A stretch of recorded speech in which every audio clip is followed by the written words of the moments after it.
हाँ जी बच्चा लोग, कैसे हो सब लोग? बढ़िया, मजे में हो, आनंद में हो? ऐसे ही मजे में रहो, आनंद में रहो और खूब मेहनत करो और खूब आगे बढ़ो। और ऐसे ही आगे बढ़ते बढ़ते आज हम कहाँ पहुँच गए हैं? चैप्टर नंबर 14 में। चैप्टर नंबर 14 क्या कहता है? स्टैटिस्टिक्स है। कौन सा चैप्टर है ये? स्टैटिस्टिक्स, यानी कि सांख्यिकी। सांख्यिकी ये चैप्टर आप क्लास 9th में भी पढ़ चुके हो। ठीक है, क्या कर चुके हो? आप पढ़ चुके हो। कौन सी क्लास में? क्लास 9th में। तो मैं ये मान के चलूंगा कि आपको स्टैटिस्टिक्स के बारे में थोड़ी बहुत नॉलेज है, यानी थोड़ा बहुत आप जानते हो। लेकिन फिर भी इसके बारे में हम थोड़ा बहुत और डिस्कस करेंगे, रिवाइज करेंगे क्लास 9th का कि उसमें क्या पढ़ा था और हम यहाँ क्या पढ़ने जा रहे हैं। ठीक है, चलिए तो कॉपी पेन लेकर बैठिए। कैलकुलेशन इसमें खूब करनी है और सावधानी से करनी है, बिना कॉपी पेन के मैथ्स नहीं आती है। तो आओ बात करते हैं स्टैटिस्टिक्स यानी सांख्यिकी होती क्या है। सांख्यिकी में आप नाम ही देख रहे हो कि क्या है, यानी इसमें क्या होंगी? संख्याएं होंगी। संख्याएं होंगी। वो संख्या मतलब आप यहाँ पे कैसे कह सकते हो? डेटा होंगे। डेटा मतलब आंकड़े। तो यहाँ पर स्टैटिस्टिक्स होता क्या है कि हम स्टैटिस्टिक्स में क्या करते हैं? कलेक्शन करते हैं। क्या करते हैं? कलेक्शन। और उसका क्या करते हैं? कलेक्शन करते हैं और उसका इंटरप्रिटेशन करते हैं।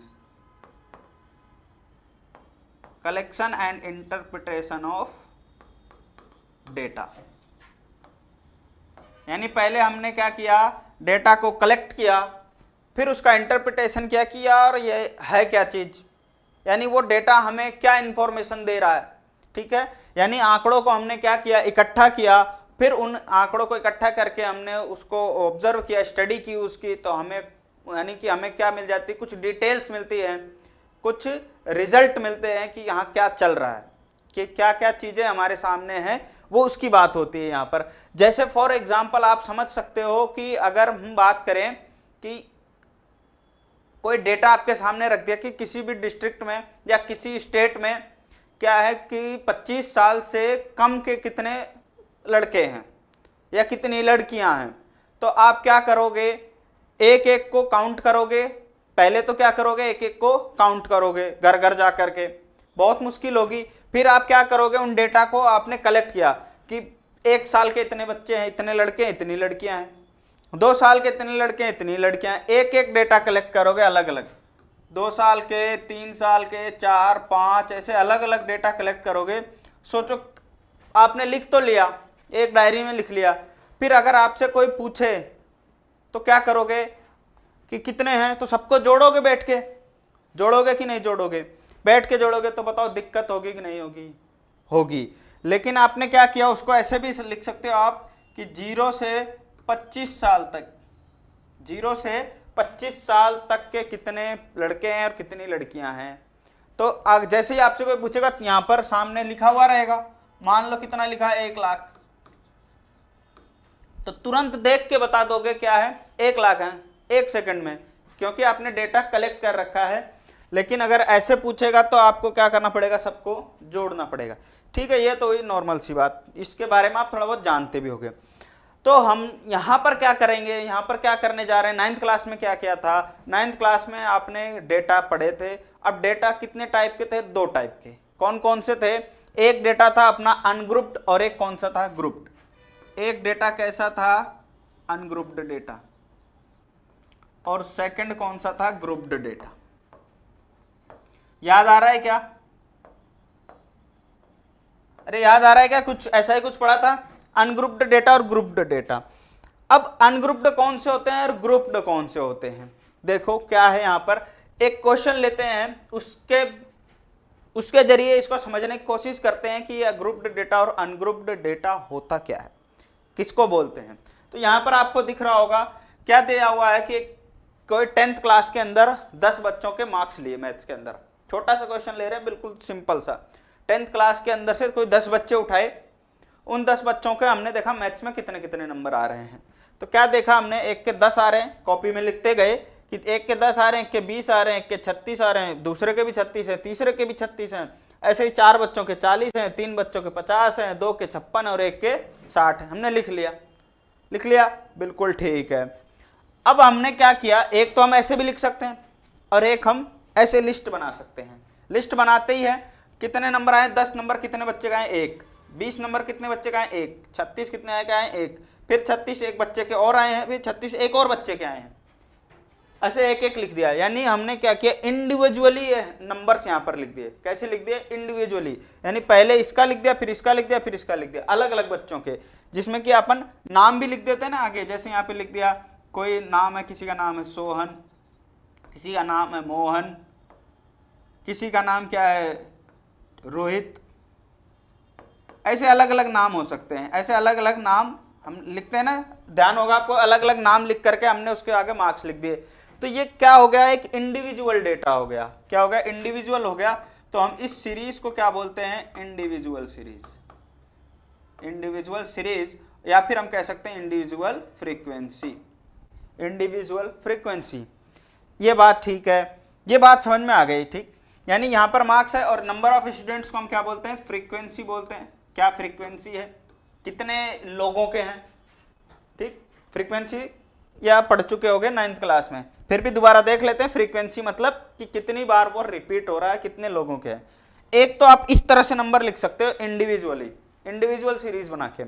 दूसरा क्या कर सकते हो कि बोले इतनी लंबी लिस्ट कौन बनाएगा, फालतू के 36 3 बच्चों के आ रहे हैं, 40 आ रहे हैं, बार बार नहीं लिखेंगे हम सीधा सीधा, हमें नंबर ऑफ स्टूडेंट ही बताना है। तो क्या करेंगे, 10 20 एक एक आए, 36 नंबर 3 बच्चों के आए, 36 नंबर 3 के आए हैं, और 40 कितने बच्चों के आए हैं, 4 बच्चों के आए। 40 कितने बच्चों के नंबर आए हैं, 4 बच्चों के नंबर आए हैं, ठीक।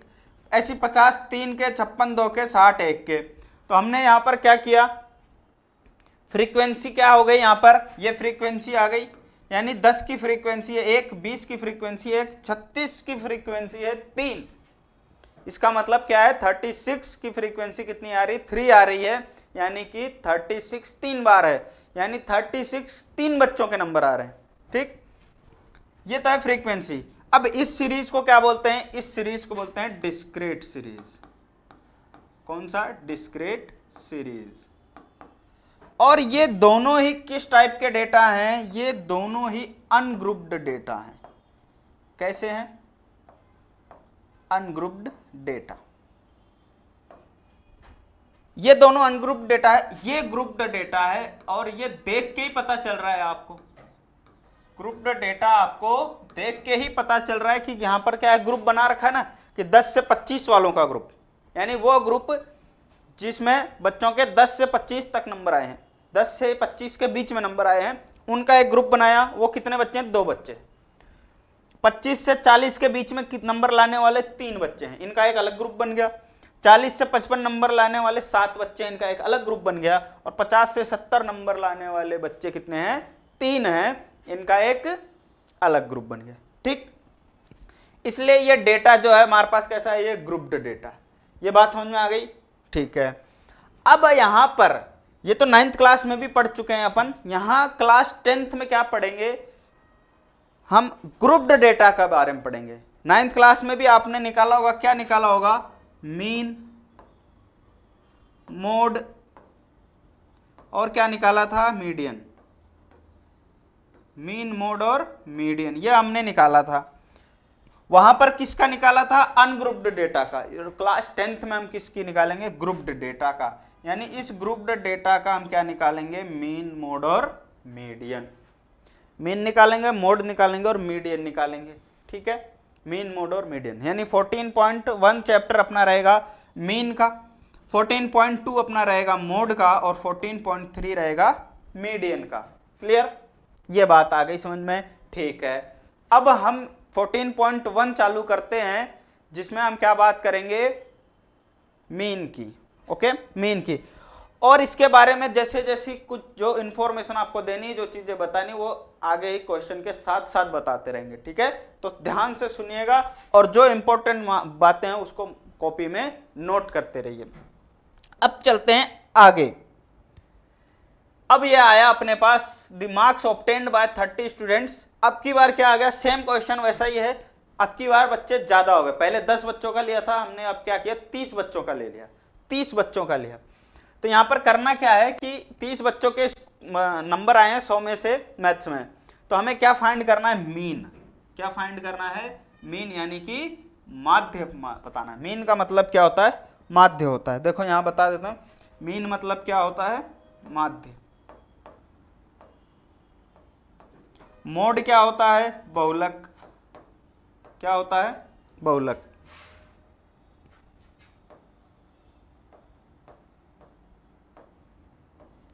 और मीडियन क्या होता है अपने पास? माध्यिका। क्या होती है? माध्यिका होती है। क्लियर? चलो अब यहां मीन के बारे में हम पढ़ेंगे, माध्य के बारे में, और मीन के हम 3 मेथड्स पढ़ेंगे। कितने मेथड पढ़ेंगे निकालने के? 3 मेथड्स पढ़ेंगे। 3 मेथड हम पढ़ेंगे मीन निकालने के। एक मेथड होता है डायरेक्ट मेथड, दूसरा मेथड है अज्यूम्ड मीन मेथड, यानी कि हम मीन पहले ही अज्यूम कर लेंगे कि ये हो सकता है, हम मान लिए ये है, मान लिया ये है, फिर उसके आसपास कोई वैल्यू है कि हम निकालेंगे। और चौथा क्या होता है, तीसरा मेथड क्या होता है आपका? स्टेप डेविएशन मेथड, यानी स्टेप को ही हम क्या करेंगे? डेविएट करेंगे। तीनों मेथड लगभग एक जैसे ही हैं, कोई फर्क नहीं, केवल फॉर्मूले का फर्क है। कॉन्सेप्ट समझोगे तो ये ऐसा नहीं लगेगा कि 3 अलग अलग मेथड है, 3 अलग अलग क्वेश्चन है, या तीनों मतलब याद रखने पड़ेंगे, कुछ भी नहीं है, तीनों एक ही बातें हैं। कुछ क्या कर रहे हैं, स्टेप्स को हम केवल तोड़ मरोड़ रहे हैं, चीज वही है, हमें करना वही कैलकुलेशन ही है, बस चीजों को हम घुमा फिरा करके सोल्व कर रहे हैं। और वो इसलिए किया, फॉर्मूले को इसलिए घुमाया ताकि हमारे लिए कैलकुलेशन ईजी हो, कैलकुलेशन को ईजी करने के लिए काम किया है। मैं अभी क्यों नहीं बता रहा हूं? क्योंकि अभी कम समझ में आएगा, जब क्वेश्चन करना स्टार्ट कर देंगे, जब आपके सामने जब चीज रहेगी, आपको दिखती रहेगी, अच्छा ये चीज है, तब आपको ज्यादा अच्छा समझ में आएगा। ठीक, तो पहले हम करेंगे डायरेक्ट मेथड। डायरेक्ट मेथड में अगर हमें लगेगा कि कैलकुलेशन बहुत ज्यादा हो रही है, बहुत लंबी लंबी कैलकुलेशन है, हमें ज्यादा दिक्कत आ रही मल्टीप्लाई करने में, तो हम क्या करेंगे? उसको सेकेंड मेथड यूज करके करेंगे, अज्यूम्ड मीन मेथड। उससे क्या होगी? कैलकुलेशन थोड़ी सी कम हो जाएगी। फिर भी अगर लगता है कि ये अभी भी बहुत बड़े बड़े नंबर्स आ रहे हैं, ज्यादा कैलकुलेशन करनी पड़ रही है, तब हम स्टेप डेविएशन मेथड यूज करेंगे, कैलकुलेशन थोड़ी और आसान करने के लिए। अब ये समझ में कम आ रहा होगा ये क्या बात हो रही। अभी क्वेश्चन करते हैं, फिर बात करते हैं। क्वेश्चन नंबर फर्स्ट की बात करते हैं, माध्य निकालने की। सारणी हमें दी है, टेबल हमारे पास है, हमें इसका मीन निकालना है। और हम यहां पर कौन सा मेथड यूज करेंगे? पहले डायरेक्ट मेथड। कौन सा? डायरेक्ट मेथड यूज करेंगे यहां पर।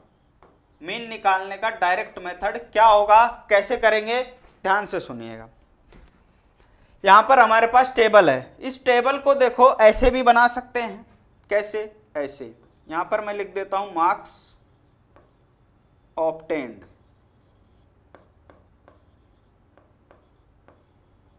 जिसको हम क्या कहते हैं? XI।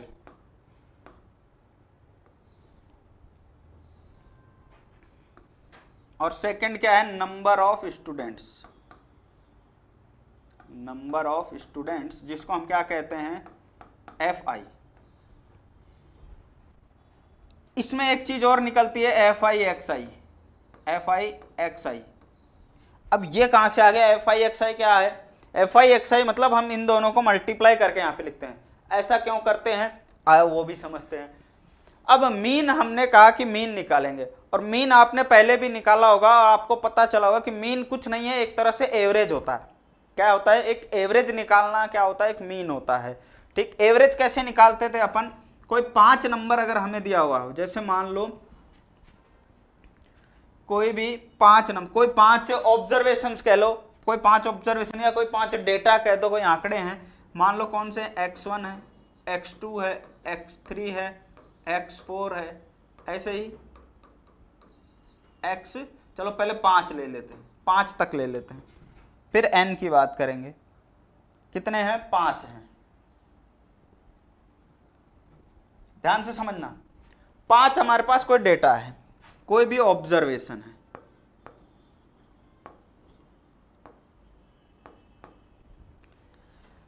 अब इनकी फ्रीक्वेंसी होगी कुछ ना कुछ। अगर हमें कहता कि इसका एवरेज निकालो, तो अब क्या करते? एवरेज कैसे निकालते? देखो, एवरेज यानी औसत।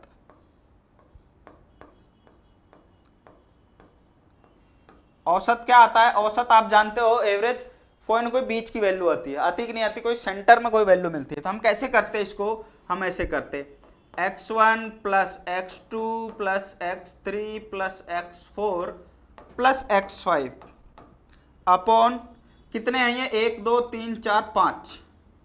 बताओ ऐसे करते कि नहीं करते, एवरेज आ जाता, ये भी ठीक है।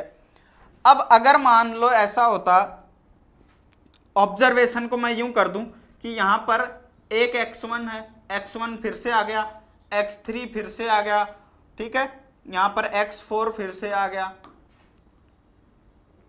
तब क्या करते, तब भी हम यही करते ना, x1 plus x2 plus x3 plus x4, एक बार x4 फिर से है, x1 फिर से आ गया और x3 और है। अब डेटा कितना हो गया, 1 2 3 4 5 6 7 8 हो गए, तो हम यहां पर क्या लिख देते, डिवाइड बाई 8। ऐसे ही तो करते, ऐसे ही तो करते, ये भी ठीक है। अब यहां पर आपको पता है कि अगर x1 दो बार आ रहा है, एक x1 यहां भी है और एक x1 यहां भी है, तो हम इसको क्या लिख सकते हैं, 2x1, कि x1 प्लस x1 कितने हो गए, 2x1 हो गए। फिर x2 एक ही बार है, फिर x3 कितनी बार है, 2 बार है तो 2x3 प्लस 2 बार x4 है तो 2x4 plus x5 upon, data तो उतना ही है ना, 8 के 8 थे तो 2 2 4 2 6 7 और 8 से डिवाइड कर दिया। तो ये जो 2 आया यहां पर एक्स्ट्रा, ये क्या है, इसकी फ्रीक्वेंसी है, फ्रीक्वेंसी यानी कि ये 2 बार आ गया, 2 बार आया, कितनी बार आया वो उसकी फ्रीक्वेंसी हो गई 2। तो हमने उस फ्रीक्वेंसी से इसको मल्टीप्लाई कर दिया। इसको मैं ऐसे भी लिख सकता हूं, कैसे, अगर मैं फ्रीक्वेंसी की फॉर्म में लिखूं इसको, मैं यहां पर इसकी फ्रीक्वेंसी दे देता हूं, इन डेटा की फ्रीक्वेंसी दे देता हूं। मैं इसको ऐसे भी तो लिख सकता था कि x1 कितनी बार आ रहा है, 2 बार, x2 एक बार आ रहा है, x3 2 बार आ रहा है, x4 भी 2 बार आ रहा है, x4 यहां पर इसको हटा देते हैं, x4 2 बार आ रहा है, x5 मान लो 3 बार आ रहा है, x5 कितनी बार आ रहा है, 3 बार आ रहा है। तो आप क्या करोगे, x1 2 बार ऐड होगा, x3 2 बार, x4 2 बार, x5 3 बार ऐड होगा, इसकी बजाय आप मल्टीप्लाई करोगे, 2x1 plus x2 plus 2x3 plus 2x4 plus 3x5 upon 2 3 और 2 कितने हो गए, 5 2 7 और 3 10 हो गए कि नहीं हो गए। ये इसी को हम क्या बोलते हैं, ये इसको हम बोलते हैं fi और इसको हम क्या बोलते हैं, xi। इसको हम xi कह देते हैं, इसको fi कह देते हैं। i की वैल्यू 1 रखो तो x1 x2 x3। मीन क्या करते हैं, मीन को हम लिखते हैं x बार से, मीन को हम किससे लिखते हैं, x बार से, x बार से। तो हम क्या करेंगे इसको, अगर मैं इसकी जगह मान लूं f1, किसकी जगह, इस 2 की जगह मान लूं f1 है, फ्रीक्वेंसी f2 है, इसकी जगह f3 f4 और इसकी जगह मान लूं f5, क्या मान लूं, f5। तो क्या होगा, f1 x1 प्लस इन दोनों को मल्टीप्लाई तो करना है, f2 x2 plus f3 x3 plus f4 x4 plus f5 x5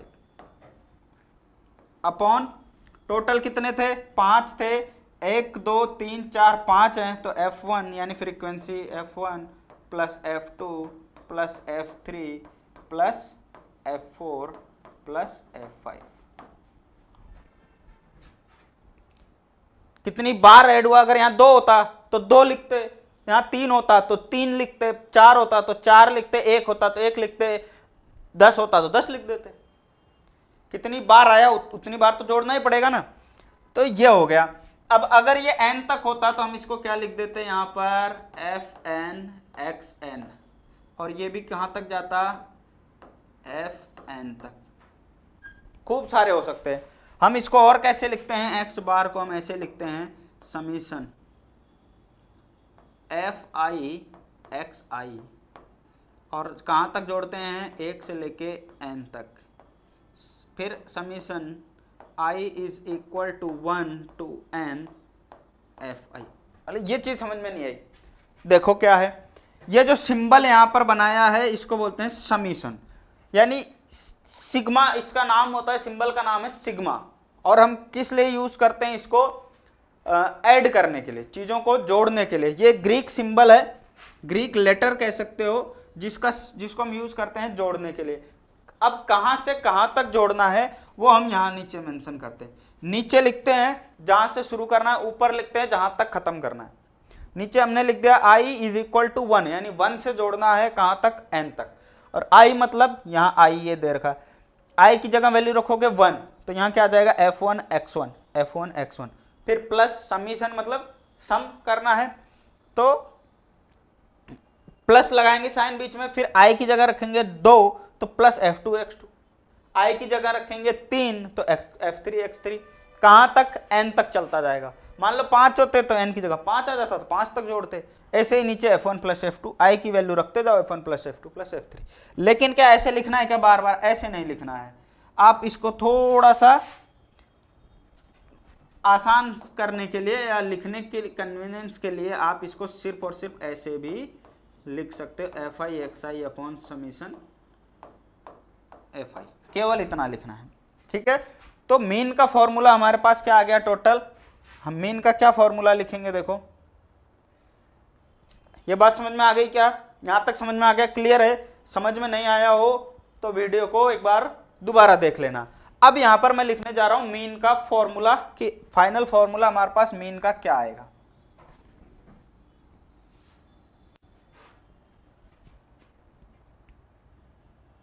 mean का फाइनल फॉर्मूला हमारे पास क्या आ गया, mean x bar is equal to summation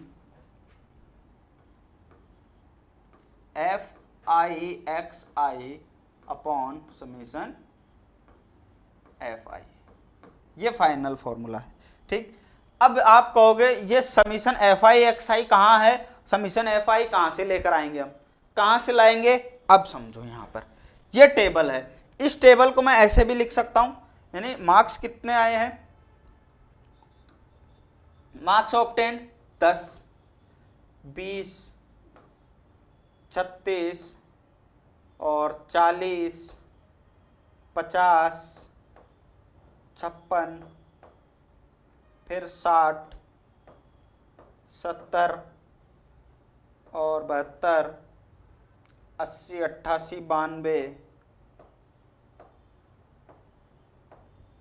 और क्या है लास्ट में 95। ठीक है, ये है हमारे पास, ये क्या है,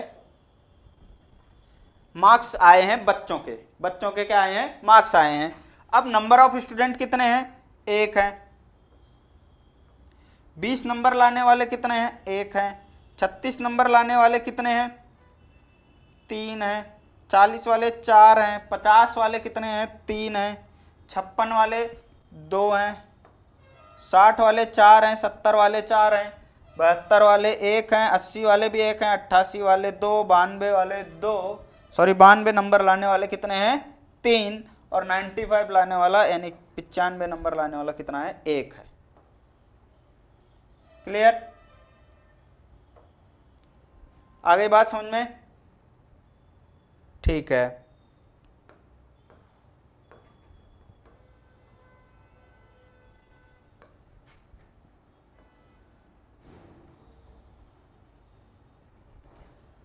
अब देखो यहां पर क्या निकालेंगे, एफ आई एक्स आई, हमें एफ आई एक्स आई चाहिए तो एफ आई एक्स आई निकालते हैं। जैसे वहां पर मल्टीप्लाई किया था ना, वही काम यहाँ करेंगे, मल्टीप्लाई करेंगे। 10 1 जा कितना हो गया, 10 2 20 इंटू 120, फिर 36 इंटू 3, 36 इंटू 3 कितना हो जाएगा, 108।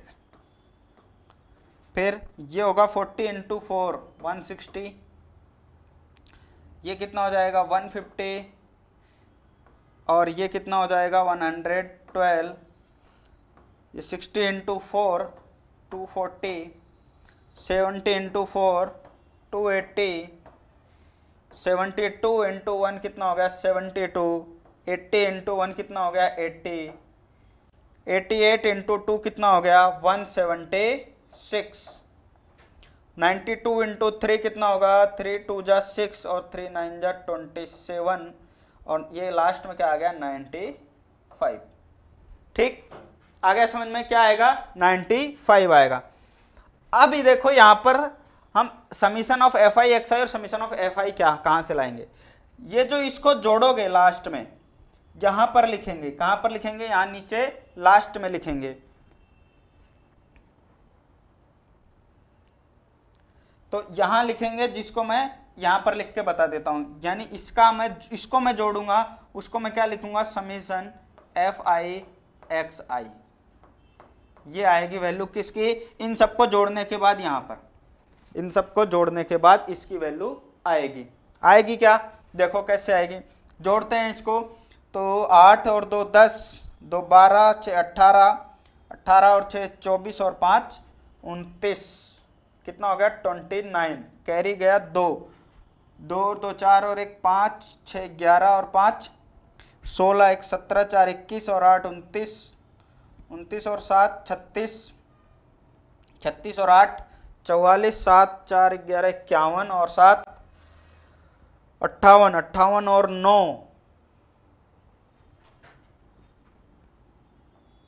67, 6 जाएगा 6 1 7 8 9 10 11 12 13 14 15 16 17, 1779, ये तो आ गया summation of F I x i, और समीशन ऑफ एफ आई कितना आ जाएगा बताओ, 30 आएगा। 30 कैसे पता, दिया है 30 बच्चों के हैं और इसको जोड़ सकते हो, 1 और 2 2 3 5 4 9, 9 और 5 14, 14 और 4 18 और 4 22, 23 24 25 26 और 4 30, 30 है। ठीक है, ये 30 होंगे, तो ये वैल्यू यहाँ रखोगे, कितना आएगा, summation of F I x i कितना है 1779 अपॉन 30।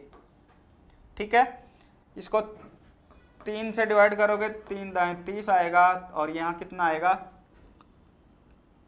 3 5 15, 3 9 27, 3 3 9 बटा 10, कितना आ गया 59.3, मीन कितना आ गया 59.3 आ गया।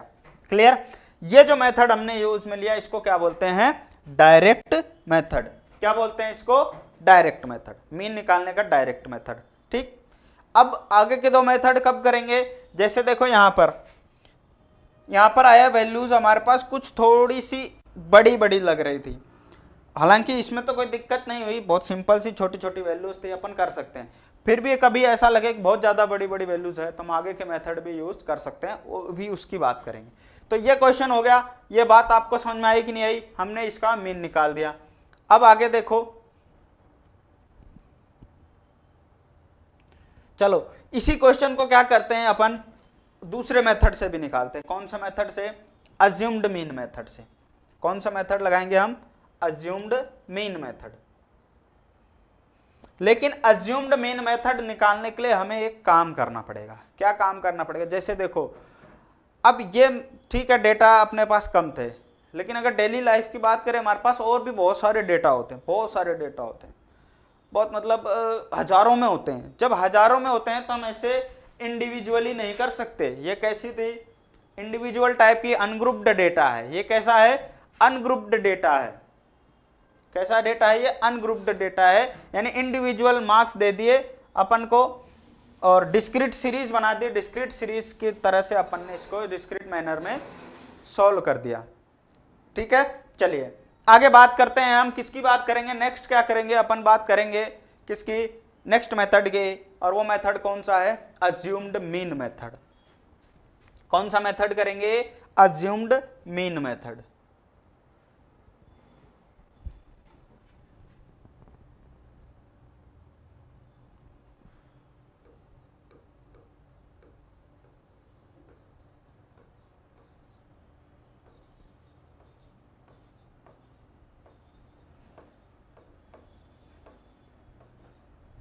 नेक्स्ट मेथड हम किसकी बात कर रहे हैं, अज्यूम्ड मीन मेथड की। यानी इसमें क्या करेंगे, सबसे पहले तो हम क्या करते हैं, जैसा कि नाम से ही आपको समझ में आ रहा है कि हम मीन को क्या करेंगे, अज्यूम करेंगे। एक मीन अज्यूम कर लेंगे सब में से कि हाँ ये मीन है, लेकिन हम उसके पहले क्या करेंगे, डेटा को ग्रुप्ड डेटा बनाएंगे, ग्रुप में डिवाइड करेंगे। कैसे करेंगे, देखो हमारे पास ये दिया हुआ है, क्या दिया हुआ है, ये डेटा दिया हुआ है। क्लियर? तो इसी अज्यूम्ड मीन मेथड को जैसे यहाँ अगर करें अपन, पहले हम इसको क्या बनाते हैं, ग्रुप में। तो हमारे पास मार्क्स दिए हुए हैं 10 से 10, 20, 30, तो हम इसको अलग अलग ग्रुप बना सकते हैं कितना भी। जैसे आप इसको ले सकते हो कि 10 से 25, 25 से 40, ऐसे अलग अलग ग्रुप बना लो। तो यहाँ पे एक एक्स्ट्रा कॉलम आएगा जिसको हम क्या बोलेंगे, क्लास इंटरवल। क्या बोलेंगे, क्लास इंटरवल। ठीक, जिसमें हम डेटा ले लेते हैं कहां से कहां तक, 10 से 25 के बीच में। नंबर कितने आए हैं, 10 से 25 के बीच में आए हैं। फिर 25 से 40 और 40 से 55, 55 से 70, 70 से 85 यानी 85 और 85 से 100, ये मार्क्स हैं इसके। क्लियर? उसके बाद क्या दिया अपन को, number of students, number of students जिसको हम क्या बोलते हैं, FI। कितने कितने दिए हुए हैं। अब देखो इसको चेक करेंगे। अब 10 से 25 के बीच में कितने बच्चों के नंबर आए हैं, चेक करो। 10 से 25। अब यहां पर ध्यान देना, ये हमने इंटरवल तो बना दिया, क्या बना दिया, इंटरवल बना दिया। अब इस इंटरवल से हमें यह देखना होगा कि 10 से 25 के बीच में कितने बच्चों के नंबर आए हैं। 10 से 25 के बीच में, मैं क्या बोल रहा हूं दोबारा ध्यान से सुनना, 10 से 25 के बीच में, यानी 10 तो आएगा, यानी जिस बच्चे के 10 नंबर आए हैं वो इस इंटरवल में आएगा, 10 नंबर वाला, लेकिन 25 वाला नहीं आएगा। मैंने कहा 10 से 25 के बीच में, तो 25 से पहले पहले का, भले उसके कितने आए हो, 24.99 आए हो, तब भी वो इसमें नहीं आएगा। तो 25 वाला कहां जाएगा, 25 वाला आएगा सेकेंड इंटरवल, इसमें आएगा। तो यानी 25 आए हों और 40 से कम हो तो 40 वाला इसमें नहीं आएगा, 40 वाला इसमें आएगा। ठीक, 55 वाला नहीं आएगा, 55 वाला यहाँ आएगा। 70 से कम, 70 से 85 के पहले, और 85 वाला यहाँ आएगा। और 100 से पहले इसमें क्या आएगा, 100 से पहले वाला नहीं। तो 100 वाला कहाँ जाएगा, किसी बच्चे के 100 में 100 आ गए तो क्या करेगा, वो किसी भी इंटरवल में नहीं आएगा, क्या आएगा, इसमें क्या है, 100 वाला भी आएगा। यानी फर्स्ट और लास्ट तो आएगा ही आएगा, बीच वाले नहीं आएंगे। यानी जो अपना हायर लिमिट है इसको बोलते हैं लोअर लिमिट, इसको बोलते हैं हायर लिमिट। जैसे अपन ने ये लिख दिया ना 10 से 25, तो ये लोअर लिमिट है, इसको बोलते हैं higher upper limit. Lower limit upper limit, lower limit upper limit. ठीक है, तो अपर लिमिट नहीं आती है, लोअर लिमिट आती है, लेकिन लास्ट वाले में अपर लिमिट आती है। ठीक है, तो अब चेक करते हैं 10 से 25 के बीच में कितने बच्चों के नंबर आए हैं। तो यहां देखो 10 से 25, 10 आए हैं, 20 भी 25 के बीच में आता है, 36 ज्यादा हो गया तो कितने बच्चों के हैं, 2 बच्चों के। कितने, 2 बच्चे। 10 से 25 के बीच में 2 बच्चे हैं। अब 25 से 40 के बीच में, 25 से 40 यानी कितने बच्चे हैं, 3 है। अब 40 से 55, 40 से 55, 40 आएगा, 50 भी आएगा, 56 नहीं आएगा, तो कितने बच्चे हो गए, 7। 55 से 70, 55 से 70 यानी 56 वाला आ जाएगा, 60 वाला आ जाएगा, यानी कितने बच्चे हो गए, 6। अब 70 से 85, 70 आ जाएगा, 72 आ जाएगा, यानी कितने बच्चे हो गए, 5 बच्चे। सॉरी 80 भी तो आएगा, 80 भी तो 85 के पहले आता है, तो कितने बच्चे हो जाएंगे, 4 और 2 6 बच्चे हो जाएंगे। 70 से 85 यानी 70 टू 85 के बीच में 6 बच्चे। अब 85 टू 100, 85 से लेकर के 100 तक कितने बच्चे हैं, 6 बच्चे हैं। कितने हैं, 6, 3 और 2 5 और 1 6। यहां पर भी कितने बच्चे हैं, 6 बच्चे। ठीक है, ये भी आ गया। अब यहां पर एक दिक्कत है कि सर क्लास इंटरवल तो आ गया, क्या आ गया, क्लास इंटरवल तो आ गया, FI भी आ गया, XI कहां है, हमें तो XI भी चाहिए होगा। XI कहां है, XI कैसे कहां से निकालेंगे अपन, एक्स आई कहाँ से निकालेंगे? इस एक्स आई को क्या बोलते हैं? Class marks. क्या बोलते हैं? Class marks.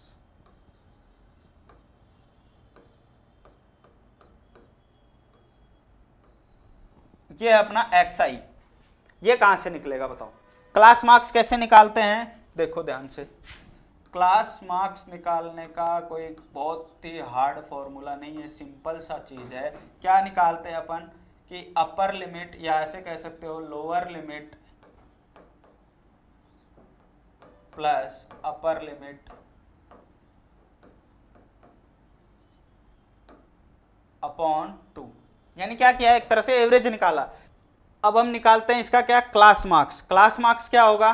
देखो क्लास मार्क्स कैसे निकालेंगे? इन दोनों के बीच की वैल्यू होती है। बीच की वैल्यू कैसे? यानी 10 और 25 को जोड़ेंगे और 2 से डिवाइड कर देंगे। यहां पर हमने क्या निकाला? Class marks. ये क्या है? Class marks. तो दोनों को ऐड करके 2 से डिवाइड करेंगे। तो कैसे करेंगे? देखो 10 से 25 के बीच में 10 और 25 को जोड़ो और 2 से डिवाइड कर दो। 10 और 25 को जोड़ोगे 35, 35 का आधा कितना होता है? 17.5 होता है। ठीक है, 17.5। अब क्या करेंगे? 25 और 40 कितना हो जाएगा? 65, 65 का आधा कितना होता है? 32.5। अब आप यहां पर ध्यान से देखना, ध्यान से समझना क्या कह रहा हूं कि 10 से 25 के बीच में गैप कितना है? 15 का। 25 से 40 के बीच में कितना है? 15 का। यानी सब में 15-15 का गैप है कि नहीं है? बिल्कुल है। तो इसमें भी डिफरेंस कितना होगा? 15-15 का ही होगा। यानी 17.5 में 15 ऐड कर दो, फिर 32.5 में 15 ऐड कर दो। 15 ऐड करते चलोगे वही वैल्यू आएगी। तो अगर मैं इसमें 15 ऐड कर दूं तो 5 और 2 7 होगा, और 3 और 1 4 होगा, 47.5।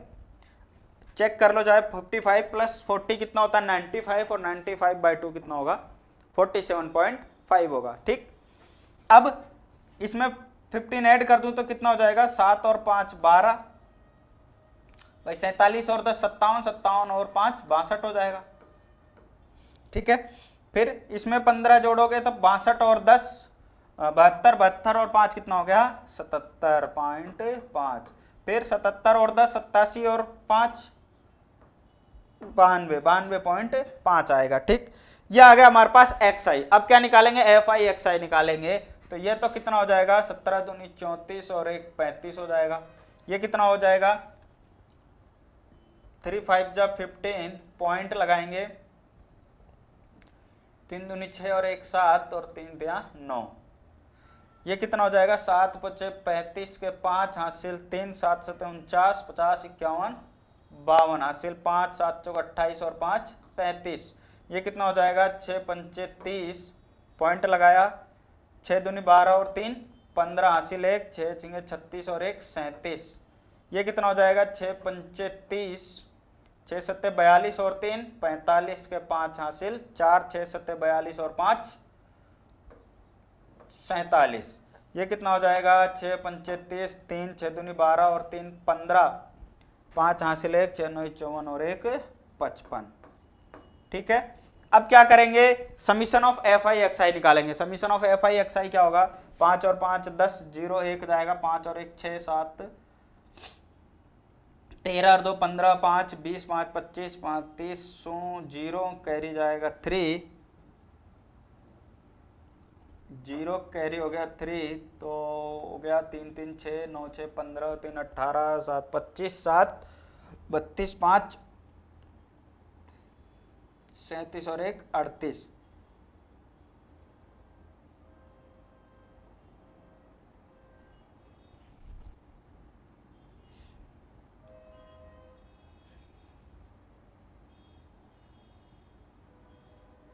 सॉरी, यहाँ आएगा 6 और इसको जोड़ोगे 1860। कितना आएगा ये? 1860। इनको जोड़ लेना, कितना आ जाएगा? 1860। ये आ गया हमारे पास ये। अब अगर मैं इसको डायरेक्ट मेथड यूज करता हूं, यहां पर क्या यूज करता हूं? Direct method. वहां भी किया था, वहां किस लिए किया था? Ungrouped data. यहां पर ग्रुप्ड डेटा है, उसके लिए एक बार डायरेक्ट मेथड, ग्रुप्ड डेटा के लिए डायरेक्ट मेथड एक बार और यूज कर लेते हैं। तो क्या करते हैं अपन? मीन कैसे हो जाएगा, X bar is equal to summation of F I x I upon summation of F I. क्या कितना आया 1860 बटा कितना किया 30, 0 से 0 कैंसिल, 3 से 18, 3 दूनी 6, कितना आया 62। देखो डेटा वही है, सारे डेटा वही लिए, उसमें आया था 59.3, यहाँ आया 62, अलग अलग आया, अलग अलग आया है ना। तो क्या करें अब, अलग अलग क्यों आया, क्यों आया, क्योंकि यहाँ पर हमने क्या किया, कौन सा दोनों में से सही है, सही दोनों है, लेकिन 62 क्या है अप्रोक्सीमेट वैल्यू है, और जो 59.3 आया था वो एग्जैक्ट वैल्यू है। क्यों है वो एग्जैक्ट, क्योंकि वहां पर अपन ने इंडिविजुअल वैल्यूज लिए थे ना, देखो डिस्क्रीट में लिए थे अपन ने, सीरीज डिस्क्रीट थी, वैल्यूज कौन सी ली थी, बिल्कुल एग्जैक्ट, जैसे जो क्लास मार्क्स आए थे 10 आए थे 20 आए थे 36, एग्जैक्ट लिया। और यहाँ पर हमने क्या लिया, एवरेज लिया, क्लास मार्क्स ले यानी इसके बीच का वैल्यू लिए, मीन वैल्यू ली थी अपन ने, एक तरह से एवरेज वैल्यू ली, तो हमारे पास आंसर भी क्या आएगा, अप्रोक्सीमेट आएगा हमारे पास। तो इस जैसे यहाँ पर हमने लिया 17.5, इन दोनों को मल्टीप्लाई किया तो 17.5 नंबर थोड़ी आए थे दो बच्चों के, उन दोनों बच्चों के 17.5 थोड़ी ना आए थे। अब उन दोनों बच्चों के किसी का 10 से 25 के बीच में, किसी का 11 भी हो सकता है एक बच्चे का, और दूसरे का 24 भी हो सकता है कि नहीं हो सकता। तो 24 और 11 कितने हो गए 35, कितने हो गए 35 हो गए ना, 35। अब अगर मान लो किसी बच्चे का उसमें आया हो 15 नंबर और दूसरे के कितने आए हो 18 नंबर, 15 और 18, 15 और 18 इसी के बीच में आ रहा है, तो उसका एक एवरेज वैल्यू आई है, अपन ने कोई जरूर थोड़ी 17.5 लिया हो, ठीक है। तो एफ आई एक्स आई हमारे पास ये आएगा, ओके। तो ये वैल्यू हमारे पास जो है वो अप्रोक्सीमेट वैल्यू है, ठीक। अब हम बात करते हैं किसकी, अज्यूम्ड मीन मेथड की, किसकी बात करेंगे, अज्यूम्ड मीन मेथड।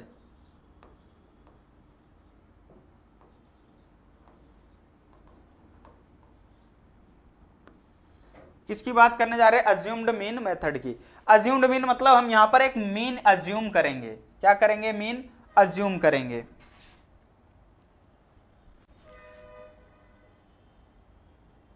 इसको मैं यहां पे हटा देता हूं, ठीक है। कौन सा मेथड लेंगे, अज्यूम्ड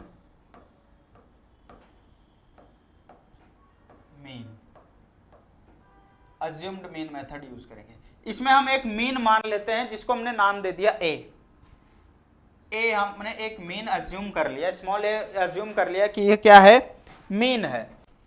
वो किसको करेंगे अपन, हमने मान लिया a इज इक्वल टू है 47.5, इसको ही क्यों लिया, इसको ही क्यों लिया, कोई सा भी ले सकते हो आप, इसमें से आप कोई सा भी ले सकते हो, आप किसी को भी मान सकते हो, इसमें से कोई सा भी मान सकते हो, लेकिन कोशिश ये रखो कि इनकी कोई बीच की वैल्यू लो। बीच की वैल्यू लेने से क्या होगा, जो डिफरेंस हमारे पास आएगा, क्या डिफरेंस आएगा, यानी मीन हम क्या करेंगे, यहाँ पर हम निकालेंगे डी आई, और डी आई हम निकालते कैसे हैं, एक्स आई माइनस ए करके, यानी यहाँ पर हम जो डी आई निकालेंगे वो कैसे निकालेंगे, एक्स आई माइनस ए करके, कैसे, एक्स आई माइनस ए,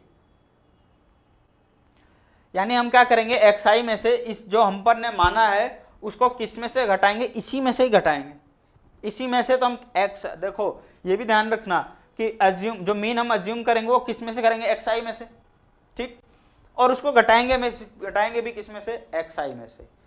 तो इसलिए ऐसी वैल्यू लो जिससे कि क्या हो, हमारे पास जो वैल्यू है छोटी आए, ठीक है। ये माइनस में आ जाएगा, माइनस में आ जाएगा, ये वैल्यू जीरो हो जाएगी, ये छोटी छोटी होती जाएगी। अगर ऊपर वाली ले लोगे ये तो जीरो हो जाएगा, लेकिन इधर वैल्यू वापस बड़ी आ जाएगी। तो बीच की वैल्यू लेंगे ना तो एक एवरेज सा मिल जाएगा कि लगभग बराबर सी वैल्यू मिलेगी, छोटी छोटी मिलेगी। तो बीच का वैल्यू लेने से फायदा है, तो कोई सी भी लेने को आप कोई सी भी ले सकते हो, ठीक है। तो हम यहाँ पर निकालते हैं एक्स आई माइनस ए। अब 17.5 में से 47.5 माइनस करोगे कितना आएगा, में माइनस करना है 47.5 में से 17.5 को, तो 0, 7 में से 7 गया, 4 में से गया 3, किसका आएगा, माइनस का, किसका आएगा, माइनस का 30। इसमें क्या आएगा, 32.5 में से माइनस करोगे कितना आ जाएगा, माइनस का 15, ये आएगा 0, ये कितना आ जाएगा प्लस का 15, ये कितना आ जाएगा 30 और ये कितना आ जाएगा 45, कितना आ जाएगा 45। यही आएगा ना। 92.5 में से क्या माइनस करोगे 47.5, 0, 12 में 7 गया 5, यहाँ कितना बचा 8, 8 में से 4 गया 4, ठीक। तो ये डिफरेंस भी कितना रहेगा, 15 का डिफरेंस ही रहेगा, 15 का डिफरेंस रहेगा। पहले माइनस कर लिया फिर 15 जोड़ते जाओ, 15, ठीक है। अब क्या आएगा हमारे पास, ये आ गया ए कितना हमने अपन ने माना 47.5 माना है, कितना माना है 47.5 माना है, क्लियर। अब क्या करेंगे आगे, हमारे पास फॉर्मूला क्या कहता है, अज्यूम्ड मीन मेथड का फॉर्मूला क्या है, x bar is equal to a plus summation of F I D I upon summation of F I. ये फॉर्मूला है कौन से मेथड के लिए, अज्यूम्ड मीन मेथड में, F I D I upon F I, summation F I, F I D I, summation of F I D I भी चाहिए होगा हमें, तो हम यहाँ पर क्या निकालते हैं, summation of F I D I. तो यहाँ पर हमें एक टेबल और चाहिए होगी जिसमें हम क्या निकालेंगे, f I D I, F I D I, ठीक है। इसको हटा देता हूँ, हमें क्या चाहिए होगा, summation of F I D I चाहिए होगा। तो निकालते हैं, देखो क्या होगा। अब देखो यहाँ से आपको जो समझाना चाह रहा था अब यहाँ समझ में आएगा आपको। देखो एफ आई डी आई करो, ये रहा एफ आई और ये रहा डी आई, 2 को इससे मल्टीप्लाई करो कितना आएगा, माइनस का 60, 3 को इससे मल्टीप्लाई करो कितना आएगा, माइनस का 45, 7 को इससे मल्टीप्लाई करो 0, 6 को इससे करो 90, 6 को इससे करो 180, फिर 6 को इससे करो कितना आ जाएगा 270,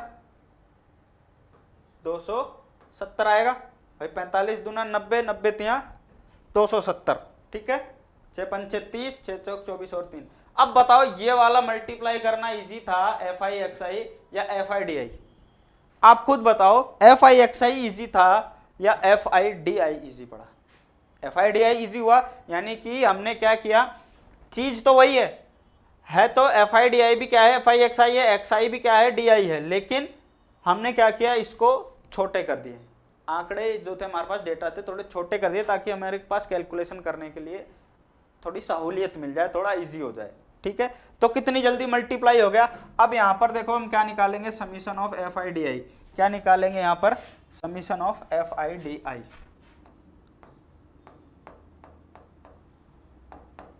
एफ आई डी आई देखो कितना होगा, इन सबको जोड़ना है तो जोड़ते हैं, देखो कितना होगा, तो हमारे पास क्या वैल्यू आ गई 435, एफ आई डी आई कितना आ गया 435 आ गया,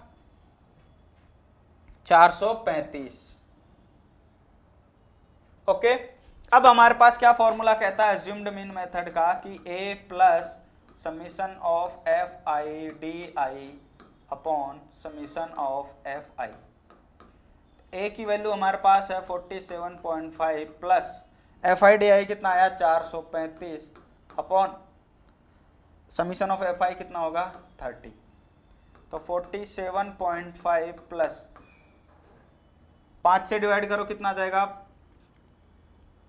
5 8 40, 5 7 35, 5 6 30। अब 87 को 6 से डिवाइड करोगे कितना आएगा, यानी 14.5, 14.5 आ गया। इन दोनों को ऐड कर दो कितना आएगा हमारे पास आंसर, 5 और 5 10, 14 और 47 कितने हो गए 61 और 1 62। अज्यूम्ड मीन कितना आया हमारे पास 62। तो आपने देखा यहाँ पर ग्रुप्ड डेटा अपन ने लिया और उससे हमने क्या निकाला, पहले डायरेक्ट मेथड से निकाला, ग्रुप्ड डेटा का मीन निकाला डायरेक्ट मेथड से कितना आया 62। फिर से ग्रुप्ड डेटा का ही हमने मीन निकाला अज्यूम्ड मीन मेथड से, दूसरा मेथड यूज लिया अज्यूम्ड मीन मेथड से, उसका भी आंसर कितना आया 62 आया। एक मेथड और बचा, वो कौन सा मेथड है अपना, स्टेप डेविएशन मेथड। इसी में ही बात करते हैं अपन किसकी, स्टेप डेविएशन मेथड की। अब बात करते हैं step deviation method. Step deviation method क्या कहता है, देखो यहां बात करते हैं स्टेप डेविएशन मेथड।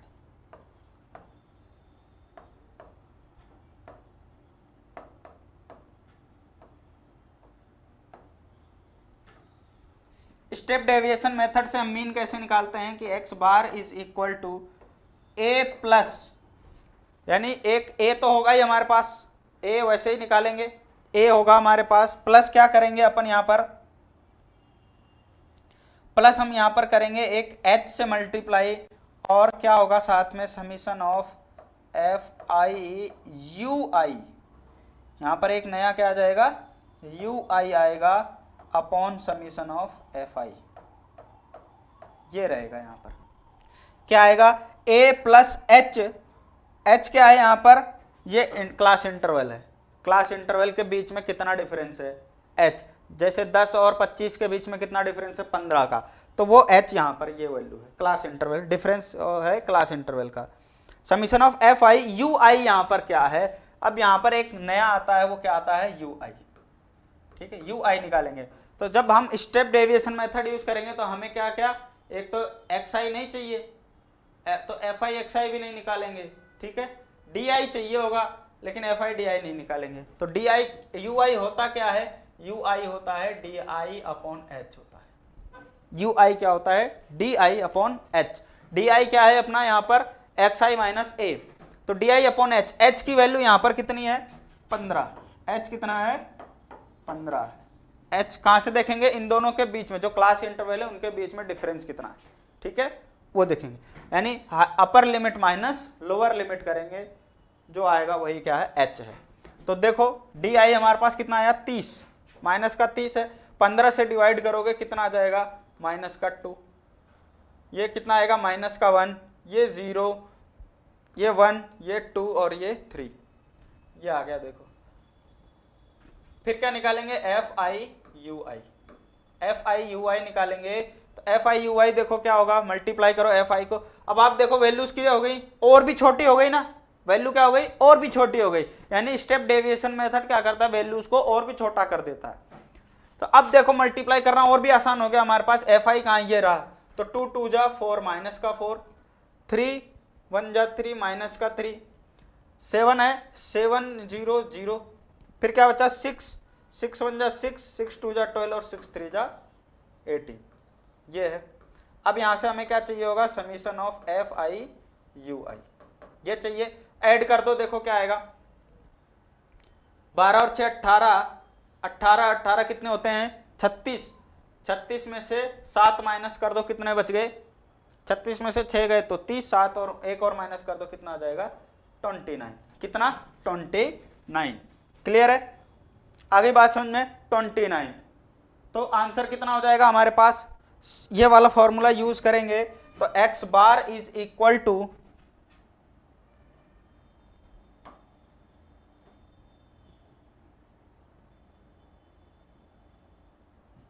यहां से देखो x bar is equal to कितना हो गया, a कितना था 47.5 प्लस समीशन h कितना है, h कितना है हमारे पास 15, तो 15 को यहां लिख दिया, आप इसको बाद में भी लिख सकते हो, summation of F i u i 29 है और समीशन ऑफ एफ आई कितना है 30 है, बताओ यही है, यही है।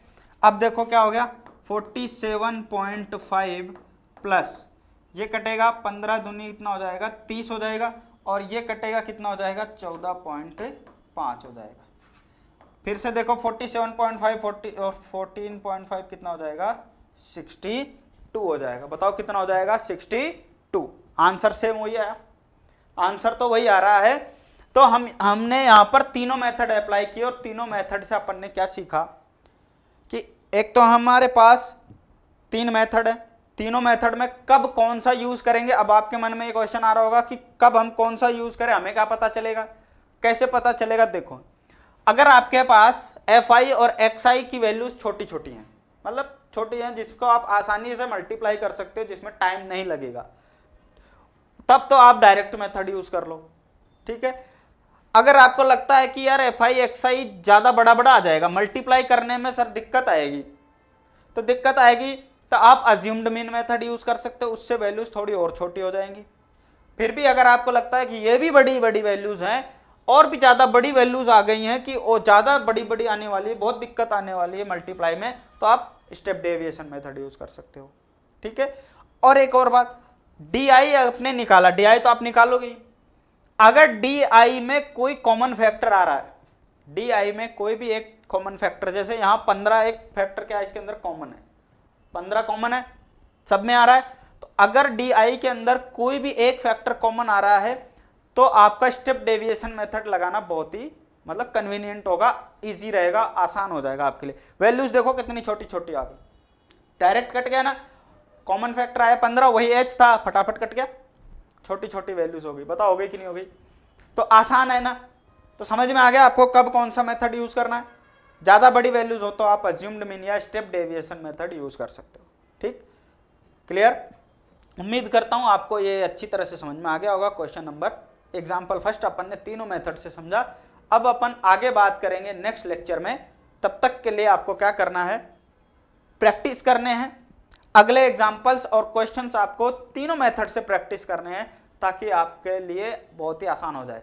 इसमें आपको ध्यान क्या रखना है, कैलकुलेशन मिस्टेक नहीं होनी चाहिए, बाकी और कुछ है ही नहीं इसके अंदर, कैलकुलेशन ही है जो सब कुछ है, अदरवाइज सारा क्या किया दरा पानी में चला जाएगा, ये ध्यान रखना। इसलिए कैलकुलेशन में बिल्कुल ध्यान रखना है कैलकुलेशन का। ठीक, चलिए आगे मिलेंगे अब अपन नेक्स्ट लेक्चर में, तब तक के लिए राधे राधे।